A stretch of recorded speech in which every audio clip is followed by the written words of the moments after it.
Hi hello പ്രീതാസ് വേൾഡിലേക്ക് സ്വാഗതം. എല്ലാവരും സുഖമായിരിക്കുന്നു എന്ന് കരുതുന്നു. ഇന്ന് നരസിംഹ ജയന്തിയായിരുന്നു. നരസിംഹസ്വാമി ക്ഷേത്രങ്ങൾ ഉള്ളിടത്തൊക്കെ വളരെ പ്രധാനപ്പെട്ട ഒരു ദിവസമായിരുന്നു ഇന്ന് എനിക്കിവിടെ അടുത്ത് തന്നെ ഒരു നരസിംഹസ്വാമി ക്ഷേത്രമുണ്ട്. അവിടെ വളരെ പ്രധാനപ്പെട്ട ദിവസമായിരുന്നു. അതുകൊണ്ട് ഭയങ്കര തിരക്കുമായിരുന്നു. ഞാൻ രാവിലെ അമ്പലത്തിൽ പോയിട്ട് വന്നതാണ്. അവിടെ ഉത്സവത്തിന് കൊടിയേറുന്ന ദിവസവും ഇന്നാണ്. ഇനി 10 ദിവസത്തെ ആറാട്ട് ഉത്സവമായിട്ടാണ് നടത്തുന്നത്. മെയ് 8-ാം തീയതിയാണ് ഉത്സവം, 9-ാം തീയതി ആറാട്ട്, അങ്ങനെയാണ് ഉത്സവം. വളരെ വിശേഷപ്പെട്ട വളരെ പ്രാധാന്യമുള്ളൊരു അമ്പലമാണ്. നരസിംഹസ്വാമി ക്ഷേത്രമാണ്, ലക്ഷ്മി നരസിംഹസ്വാമി ക്ഷേത്രം. ഇനിയിപ്പോൾ 10 ദിവസം അവിടെ സപ്താഹം അതുപോലെ അന്നദാനം എല്ലാം ഉണ്ട്. ഇന്നും സപ്താഹം ഉണ്ടായിരുന്നു. ഞാൻ കുറച്ച് നേരം ആ സപ്താഹം പന്തൽ കയറി സപ്താഹവും കേട്ടിട്ടാണ് വന്നത്. പിന്നെ അന്നദാനം കഴിക്കാനൊക്കെ പോകണമെന്നുണ്ടായിരുന്നു. ഭയങ്കര ചൂട്, അതുകൊണ്ട് ഞാനിനി പോരുന്നു. ഇനിയിപ്പോൾ ഒരു ദിവസം പോയി ആ സപ്താഹമൊക്കെ കേട്ട് അന്നദാനമൊക്കെ കഴിച്ചിട്ട് വരണമെന്ന് കരുതുന്നു. പിന്നെ എന്തൊക്കെയുണ്ട് വിശേഷങ്ങൾ? കഴിഞ്ഞ ദിവസം ഞാനൊരു വീഡിയോ ഇട്ടിട്ടുണ്ടായിരുന്നു ഈ ടൂറ് പോയതിനെക്കുറിച്ച്. വളരെ മനോഹരമായൊരു ടൂറായിരുന്നു. വളരെ സന്തോഷപ്രദമായൊരു ടൂറായിരുന്നു. 50 വയസ്സും 60 വയസ്സും ഒക്കെ കഴിഞ്ഞ ആൾക്കാർക്ക് ഇത്രയും സന്തോഷത്തോടുകൂടി പങ്കെടുക്കാൻ കഴിഞ്ഞ ഒരു വൺ ഡേ ടൂറായിരുന്നു അത്. ഒരുപാട് ആൾക്കാരത് കണ്ടു, ഒരുപാട് കമൻസൊക്കെ ഇട്ടിട്ടുണ്ടായിരുന്നു. ഈ ചേട്ടൻ്റെയൊക്കെ സ്കൂളിൽ പഠിച്ച ഹസ്ബൻഡിൻ്റെ സ്കൂൾ കാലഘട്ടത്തിലുള്ള കൂട്ടുകാരുടെ എല്ലാം കൂടെ ഉള്ള ഗ്രൂപ്പാണ്. അല്ലാതെ ഒരുപാട് ഗ്രൂപ്പുണ്ട്, എങ്കിലും ഈ സ്കൂൾ കാലഘട്ടത്തിലെ ഈ ഗ്രൂപ്പ് വളരെ സജീവമാണ്. എപ്പോഴും അതിനകത്ത് ആൾക്കാർ സജീവമായിട്ട് പങ്കെടുക്കുകയും ഒരുപാട് കാര്യങ്ങളൊക്കെ ഗ്രൂപ്പിൽ സംസാരിക്കുകയൊക്കെ ചെയ്യും. നമുക്കൊക്കെ ഉള്ള ഗ്രൂപ്പൊക്കെ ഉണ്ട്, പക്ഷേ അതിലൊന്നും ആൾക്കാർ സ്കൂൾ കാലഘട്ടത്തിലെ ഗ്രൂപ്പിലൊന്നും വലുതായിട്ട് ആൾക്കാർ സംസാരിക്കുന്നൊന്നുമില്ല. എല്ലാവരും ഗുഡ് മോർണിംഗ് ഗുഡ് ഈവനിങ് ഒക്കെ പറഞ്ഞങ്ങ് വെക്കും. എന്തെങ്കിലും വിശേഷം ഉണ്ടെങ്കിൽ ആരെങ്കിലും ഇടും. അപ്പോഴെല്ലാവരും കല്യാണമോ ആരെങ്കിലും മരിക്കുന്നതിൻ്റെ എന്തെങ്കിലും ഇടുമ്പോഴായിരിക്കും നമ്മൾ അറിയുന്നത്. അത്രയ്ക്കൊക്കെ ഉള്ളൂ. പക്ഷേ ഇവരുടെ ഗ്രൂപ്പ് അങ്ങനെയല്ല, വളരെ സജീവമായിട്ട് പങ്കെടുക്കുന്ന ആൾക്കാരാണ് എല്ലാവരും. സത്യത്തിൽ ഈ സ്കൂൾ കാലഘട്ടമൊക്കെ കഴിഞ്ഞിട്ട് ഇപ്പോൾ ഒരു 60 വയസ്സിനോടടുത്ത് പ്രായമുള്ള എല്ലാ ആൾക്കാരുമാണ്. അപ്പോഴെല്ലാവരും ഈ റിട്ടയർമെൻറ്റും ഒക്കെ കഴിഞ്ഞ് എല്ലാവരും സ്വസ്ഥമായിട്ട് ജീവിതം നയിക്കുന്ന ഒരു സമയമാണ്. ആ സമയത്ത് ഈ സ്കൂൾ കാലഘട്ടത്തിലുള്ള ഗ്രൂപ്പെന്ന് പറയുമ്പോൾ അവർക്ക് ആ പഴയ ഓർമ്മകളിലേക്കും പഴയ സ്കൂൾ കാലഘട്ടത്തിലോട്ടൊക്കെ തിരിച്ചു പോകാൻ പറ്റുന്ന ഒരു കാര്യം കൂടിയാണ്. എപ്പോഴും അവരതിനെക്കുറിച്ചൊക്കെയാണ് സംസാരിക്കുന്നത്. പഴയ സാറുമാരുടെ കാര്യങ്ങളും പഴയ ടീച്ചർമാർ പഠിപ്പിക്കുന്നതും ഒക്കെയാണ് അവരുടെ സംസാരം. ഒരുപാട് പേര് ഇവിടെ പഠിച്ചെങ്കിലും ഇപ്പം പല സ്ഥലങ്ങളിലായിട്ടാണ് താമസിക്കുന്നത്. പെൺകുട്ടികളെയൊക്കെ കല്യാണം കഴിച്ച് അവരുടെയൊക്കെ ഓരോ സ്ഥലങ്ങളിലാണ്. എങ്കിലും എന്തെങ്കിലും കാര്യമുണ്ടെങ്കിൽ എല്ലാവരും ഒത്തുചേരുകയും ഇപ്പോൾ കല്യാണം വന്നാലും അതുപോലെ പാല് കാച്ച് എന്തെങ്കിലും അവരുടെ ഗ്രൂപ്പിലുള്ള എന്തെങ്കിലും വന്നു കഴിഞ്ഞാൽ മിക്കവാറും എല്ലാവരും പങ്കെടുക്കുന്നത് കാണാം. അതൊക്കെ വളരെ സജീവമായിട്ട് എല്ലാവരും പങ്കെടുക്കുന്നുണ്ട്. അത് അങ്ങനെയാണ് ഈ one day tour programme plan ചെയ്തതും പോയതും. ഈ 60 വയസ്സൊക്കെ ആയിക്കഴിയുമ്പോൾ പിന്നെ ഒരുപാട് ഏകാന്തതയും ഒറ്റപ്പെടലും ഒക്കെ അനുഭവിക്കുന്ന ഒരുപാട് ആൾക്കാരുണ്ട്. ഈ ഗ്രൂപ്പിലുണ്ട്, അല്ലാതെ നമ്മൾ അറിയുന്ന ആൾക്കാരും ഉണ്ടല്ലോ. ഗ്രൂപ്പിലുള്ളവരെല്ലാം ഈ ഗ്രൂപ്പ് വന്നതോടുകൂടി എല്ലാവർക്കും ഒരു ഉണർവ് കിട്ടിയ കണക്കാണ്. കൂടുതൽ ആൾക്കാരും 60 വയസ്സ് അടുത്തവരും ഒക്കെയാണ്. പണ്ടിങ്ങനെ കറക്റ്റ് ഏജ് നോക്കിയല്ലല്ലോ പണ്ടൊക്കെ സ്കൂളിൽ ചേർക്കുന്നത്. ചിലപ്പോൾ ഒരു വയസ്സ് അങ്ങോട്ടും ഇങ്ങോട്ടും ഒക്കെ അല്പം കൂടിയും കുറഞ്ഞുമൊക്കെ ഇരിക്കും. പക്ഷേ എല്ലാവരും വളരെ സജീവമായിട്ട് പങ്കെടുക്കുകയും പാട്ട് പാടുകയും ഡാൻസ് ചെയ്യുകയും അതുപോലെ നമ്മളെക്കാളൊക്കെ വളരെ ഊർജ്ജസ്വലരായിട്ടാണ് അവർ എല്ലാ കാര്യത്തിലും പങ്കെടുത്തതെന്നുള്ളതാണ്. അവരുടെ ആ കുട്ടിക്കാലം തിരിച്ചു വരുന്ന കണക്കാണ് തോന്നിയത്. സത്യത്തിൽ ഈ 60 വയസ്സൊക്കെ ആയി ഏകാന്തമായിട്ട് ഒരു വീട്ടിലൊക്കെ ഇരിക്കുന്ന ഒരുപാട് അമ്മമാരുണ്ട് ഇതിനകത്ത്. അതുപോലെ ഒരുപാട് ചേച്ചിമാരും ഒക്കെ ഉണ്ട്. പക്ഷേ അവർക്കൊക്കെ ഇങ്ങനെ ഒരു ഗ്രൂപ്പ് വന്നപ്പോൾ അത് സജീവമായിട്ട് പങ്കെടുക്കുകയും അവരുടെ ആ പഴയ കാലഘട്ടത്തിലോട്ട് തിരിച്ചു പോവുകയൊക്കെ ചെയ്തപ്പോഴത്തേനും അവർക്ക് മാനസികമായിട്ടൊക്കെ വളരെ സന്തോഷമായിട്ട് തോന്നി എന്നുള്ളതാണ്. ഇപ്പോൾ ഏകദേശം 2-3 വർഷമായിട്ടുള്ള ഈ ഗ്രൂപ്പ് രൂപീകരിച്ചിട്ട്. അപ്പോഴത്തേക്കിനും ആൾക്കാർ ഒരുപാട് പ്രായം കുറഞ്ഞ പോലെയൊക്കെയാണ് എല്ലാവരും. വീട്ടിനുള്ളിലിങ്ങനെ അടച്ചിരുന്ന് യാതൊരു ആക്ടിവിറ്റീസും ഇല്ലാതെ ഇരുന്ന അമ്മമാരൊക്കെ ഉണ്ട് ഇതിനകത്ത്. മക്കളെയൊക്കെ കല്യാണം കഴിച്ച് അവരൊക്കെ ദൂര സ്ഥലത്തായിരിക്കും. ഹസ്ബൻഡ് മരിച്ചു പോയി, പിന്നെ ഇങ്ങനെ വീട്ടിൽ തന്നെ ഇരുന്ന് വേറെ എങ്ങും പോകാനുമില്ല, ആരും കൊണ്ടുപോകുന്നുമില്ല, അങ്ങനെയൊക്കെ ആയിട്ടിരിക്കുന്ന കുറേ ആൾക്കാരുണ്ട്. പിന്നെ കുറച്ച് പേര് പൈസയൊക്കെ ഉണ്ടെങ്കിലും അതിനൊരു മുൻഗണന ആയിട്ട് കൊണ്ടുപോകാനായിട്ട് ആരുമില്ല, അങ്ങനെയുള്ളവരുണ്ട്. പിന്നെ ചിലരൊക്കെ അമ്പലങ്ങളിലും അതേപോലെ ഗ്രൂപ്പായിട്ട് എവിടെയെങ്കിലും ടൂർ പോകുന്ന ആൾക്കാരും ഉണ്ട്. എങ്കിലും കൂടുതൽ പേരും സ്ത്രീകളൊക്കെ ഇങ്ങനെ ഒതുങ്ങിക്കൂടിയ ഒരവസ്ഥയിൽ ഇവിടെ കടന്നു പോകുമ്പോഴാണ് ഈ ഗ്രൂപ്പ് രൂപീകരിച്ചത്. അപ്പോഴത്തേക്കിനും എല്ലാവരും സജീവമായിട്ട് അതിൽ സംസാരിച്ച് പണ്ടത്തെ സ്കൂൾ കുട്ടികളായി മാറി. അത് കഴിഞ്ഞ് പിന്നീട് എല്ലാവരും ഓരോ പരിപാടികളൊക്കെ അറേഞ്ച് ചെയ്ത് അങ്ങനെ പോകാനൊക്കെ തുടങ്ങിയതിൽ ഇപ്പോൾ ഒരുപാട് മാറ്റമുണ്ട്. അതുപോലെ പാട്ടൊക്കെ പാടുന്നതും അതുപോലെ ഡാൻസ് കളിക്കുന്നു, അതുപോലെ ഗ്രൂപ്പിലൊക്കെ നല്ല നല്ല പാട്ടൊക്കെ പാടിയിടും. എപ്പോഴും അതൊക്കെ കേൾക്കുന്നത് കാണാം, ഗ്രൂപ്പൊക്കെ പാട്ടൊക്കെ പാടിയിടുന്നതൊക്കെ. അതാണ് ഞാൻ പറഞ്ഞത്, ഇപ്പം നമ്മളിപ്പോൾ വയസ്സായി അല്ലെങ്കിൽ ഒറ്റപ്പെട്ടു പോയി എന്ന് വിചാരിച്ചിട്ട് നമ്മളിങ്ങനെ ഒരു വീട്ടിൽ ഒതുങ്ങി കൂടാതെ ഇതുപോലുള്ള ഗ്രൂപ്പുകളിലോ അല്ലെങ്കിൽ പുറം ലോകമായിട്ടൊക്കെ ഒരു ഇത് വെച്ച് കണക്ഷനൊക്കെ വെച്ച് വേണം എല്ലാവരും ജീവിക്കാൻ. ഇനിയിപ്പം നമുക്കാരുമില്ല, മക്കളൊക്കെ കല്യാണം കഴിച്ച് അവരവരുടെ കാര്യം നോക്കി അങ്ങ് പോയി, പിന്നെ നമ്മൾ ഒറ്റപ്പെടലിൻ്റെ അവസ്ഥയിലിരിക്കുന്നത് വളരെ ബുദ്ധിമുട്ടാണ്. പിന്നീട് രണ്ടുപേരും ഭാര്യയും ഭർത്താവും ഉണ്ടാകുമ്പോൾ വലിയ ഒറ്റപ്പെടൽ തോന്നത്തില്ല. അത് കഴിഞ്ഞ് ഒരാൾ തനിയാകുമ്പോൾ ഇതിനേക്കാളും ഒറ്റപ്പെടും. അപ്പോഴും പിന്നെ വേറൊരു ആക്ടിവിറ്റീസിൽ എൻ്റെ ജീവിതമെല്ലാം തീർന്നു, ഇനിയിപ്പോൾ ഞാൻ കുറച്ച് നാളും കൂടെ ഉള്ളൂ എന്നൊക്കെ പറഞ്ഞ് മാനസികമായിട്ട് തകർന്നിരിക്കുന്ന ഒരുപാട് ആൾക്കാരുണ്ട്. അങ്ങനൊന്നുമല്ല, 50 വയസ്സിനൊക്കെ ശേഷമാണ് നമ്മൾ കൂടുതൽ കരുത്താർജിച്ച് മുന്നോട്ട് വരേണ്ടത്.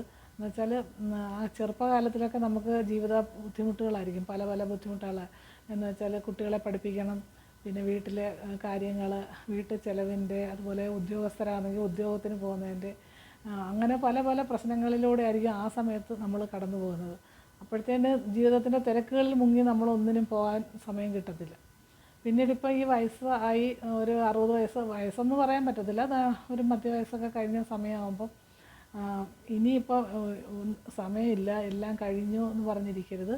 അതിന് ശേഷമാണ് എല്ലാവരും കുറച്ചുകൂടെ ആക്റ്റീവായിട്ട് പോകാനൊക്കെ നല്ല സമയമെന്ന് പറയുന്നത് ഈ 60 വയസ്സൊക്കെ 50 വയസ്സിന് ശേഷമൊക്കെ ആയിരിക്കും. അപ്പോൾ നമുക്ക് പോകേണ്ട സ്ഥലങ്ങളൊക്കെ തിരഞ്ഞെടുക്കുക, പോകാൻ ശ്രമിക്കുക. ആരെങ്കിലും പോകുന്നവരുണ്ടെങ്കിൽ അവരുടെ കൂടെ പോവുക, അല്ലെങ്കിൽ ഇങ്ങനത്തെ പാക്കേജ് ടൂറൊക്കെ ഉണ്ട്, അതിനകത്തൊക്കെ പങ്കെടുത്ത് പോവുക. നമ്മളെയൊക്കെ ഉത്തരവാദിത്തമായിട്ട് അവർ കൊണ്ടുപോയിക്കോളും. പൈസ ഉണ്ട്, ഇഷ്ടംപോലെ പൈസ ബാങ്കിൽ ഇട്ടിട്ട് വെറുതെ വീട്ടിലിരിക്കുന്ന ഒരുപാട് ആൾക്കാരുണ്ട്. അവരോടൊക്കെയാണ് ഞാൻ പറയുന്നത്, അങ്ങനെ വെറുതെ ഇരിക്കരുത്. അവർ ഇതുപോലെ പാക്കേജ് ടൂറൊക്കെ ഉണ്ട്, അത് അറേഞ്ച് ചെയ്ത് തരുന്ന ആൾക്കാരുണ്ട്, അവരുമായിട്ട് പോവുക. അല്ലെങ്കിൽ നമ്മുടെ നാട്ടിൽ തന്നെ ഒരുപാട് ടൂർ പോകുന്ന ബസ്സുകളൊക്കെ ഉണ്ടല്ലോ, അതിലൊക്കെ പോവുക. എന്നിട്ട് കാണാനുള്ള സ്ഥലങ്ങളൊക്കെ കാണുക, കാണാനുള്ള അമ്പലങ്ങളൊക്കെ പോയി കാണാനുണ്ടെങ്കിൽ അതൊക്കെ ഇഷ്ടമുണ്ടെങ്കിൽ അങ്ങനെ പോവുക. അല്ലെങ്കിൽ മൂന്നാർ, കൊടൈക്കനാൽ അങ്ങനെയൊക്കെയുള്ള ടൂറിസ്റ്റ് പ്ലേസുകളൊക്കെ കാണാത്ത ആൾക്കാരുണ്ട്, അവരാ പോവുക. പിന്നെ ബോട്ടിൽ കയറിയിട്ടില്ലാത്തവരുണ്ട്, ട്രെയിനിൽ കയറാത്തവരുണ്ട്, വിമാനത്തിൽ കയറിയിട്ടില്ലാത്ത ആൾക്കാരുണ്ട്. അങ്ങനെയൊക്കെയുള്ള ആഗ്രഹങ്ങളൊക്കെ മനസ്സിൽ വെച്ചുകൊണ്ടിരിക്കാതെ കയറാനുള്ള അതിലൊക്കെ സാഹചര്യങ്ങളുണ്ടാക്കി പോകാൻ ശ്രമിക്കുക. എനിക്കിനി 60 വയസ്സായി, ഞാനിനിയിപ്പോൾ അടങ്ങി ഒതുങ്ങി വീട്ടിൽ തന്നെ ഇരിക്കുകയെന്ന് വിചാരിക്കല്.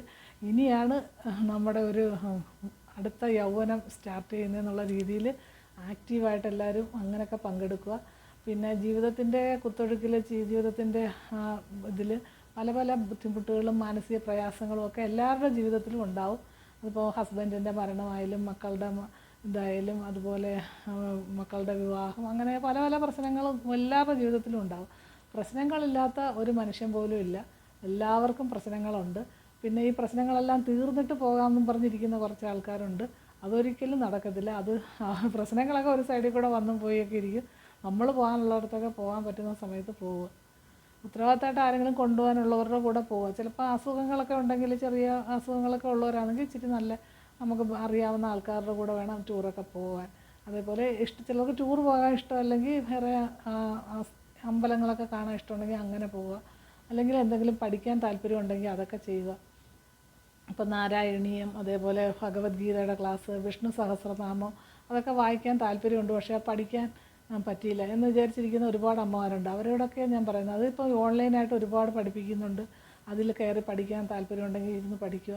ഒന്നിനും സമയമില്ല, ഇനിയിപ്പോൾ എനിക്ക് എല്ലാം ഉത്തരവാദിത്തമൊക്കെ തീർന്നെങ്കിലും സമയമില്ലെന്നും പറഞ്ഞിരിക്കുന്ന ഒരുപാട് പേരുണ്ട്. പിന്നെ കൊച്ചുമക്കളെ നോക്കേണ്ട അവസ്ഥകളുണ്ട്, അതൊക്കെ ഒരു സൈഡിൽ കിടക്കും. നമ്മുടെ കാര്യങ്ങളും കൂടെ നമ്മൾ ആ കൂട്ടത്തിൽ ചെയ്യാൻ ശ്രമിക്കുക എന്നുള്ളതാണ്. നമ്മുടെ സന്തോഷങ്ങളും നമ്മൾ കണ്ടെത്തണം. നമ്മൾ മറ്റുള്ളവർക്ക് വേണ്ടി മാത്രം ഇങ്ങനെ ജീവിച്ച് നമ്മുടെ സമയം കളയരുത്. കുറച്ചൊക്കെ നമ്മൾ നമുക്ക് വേണ്ടിയും കൂടെ ജീവിക്കാൻ ശ്രമിക്കണം. എങ്കിൽ മാത്രമേ ജീവിതം അർത്ഥസമ്പുഷ്ടമാകത്തുള്ളൂ. നാളെ ഒരു കാലത്ത് ഇതൊന്നും ചെയ്യാതിരുന്നിട്ട് വയസ്സായി ഒട്ടും എണീക്കാനും വയ്യ, നടക്കാനും വയ്യ, മുട്ടും വേദന, അതുപോലെ കാലേ നീര്, ഇപ്പോൾ ട്രെയിനോ അല്ലെങ്കിൽ ഒരു ബസ്സിലോ ഒക്കെ കയറി പോകണമെങ്കിൽ ഓടിച്ചാടി ചെന്ന് കയറാൻ പറ്റുന്നില്ല.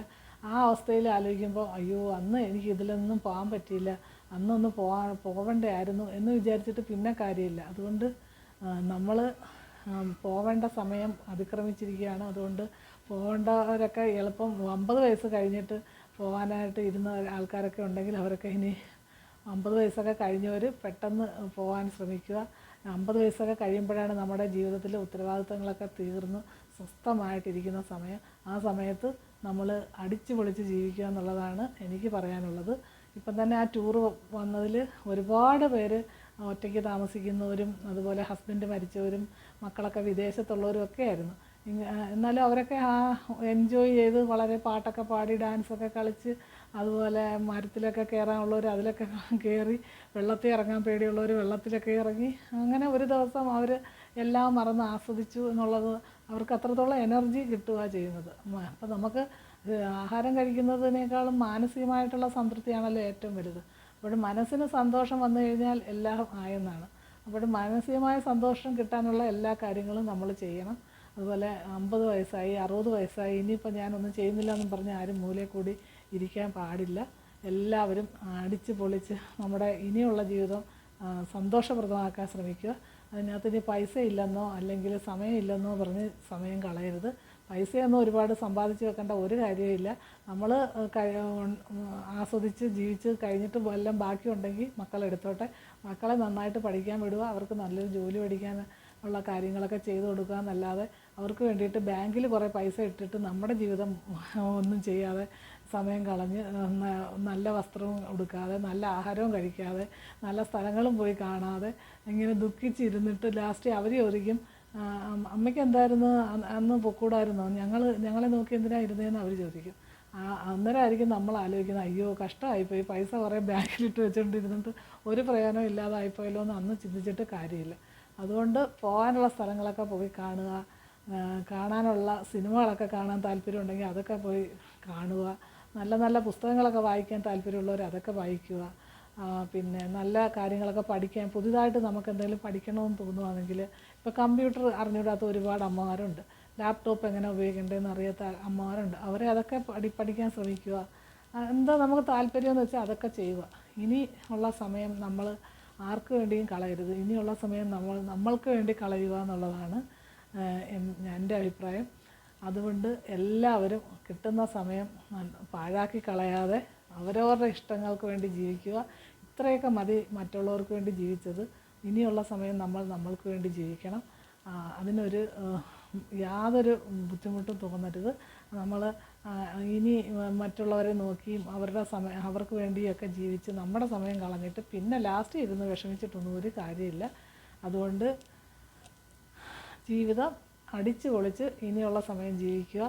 അതിനിടയ്ക്ക് വരുന്ന ദുഃഖങ്ങളും വിഷമങ്ങളും ഒക്കെ കാണും. അതൊക്കെ നമുക്ക് ജീവിതത്തിൻ്റെ പ്രാരാബ്ധത്തിലുള്ളതാണ്. അതൊക്കെ എല്ലാ ദുഃഖങ്ങളും എല്ലാ ജോലികളും ഒക്കെ തീർത്തിട്ട് നമുക്ക് ഒരു സ്ഥലം കാണാൻ പോകാമെന്നോ അല്ലെങ്കിൽ ഒരു കാര്യം ചെയ്യാമെന്നോ ഒന്നും വിചാരിച്ച് സമയം കളയരുത്. 50 വയസ്സിന് ശേഷമാണ് യഥാർത്ഥത്തിൽ നല്ലൊരു സമയം നമുക്കുണ്ടാകുന്നത്. അത് വരുമ്പോഴേ നമുക്കത് മനസ്സിലാകത്തുള്ളൂ. അതുകൊണ്ട് 50 വയസ്സിന് ശേഷമുള്ള എല്ലാ അമ്മമാരോടും അച്ഛന്മാരോടും ഒക്കെയാണ് ഞാൻ പറയുന്നത്, എല്ലാവരും കിട്ടിയ സമയം അടിച്ച് പൊളിച്ച് ജീവിതം ആസ്വദിക്കൂ. ഇനി മറ്റുള്ളവർക്ക് വേണ്ടി ജീവിച്ച് നമ്മുടെ സമയം കളയാതിരിക്കൂ. ഇത്രയൊക്കെ എനിക്ക് പറയാനുള്ളൂ. മറ്റൊരു വീഡിയോയുമായി നാളെ കാണാം. ബൈ.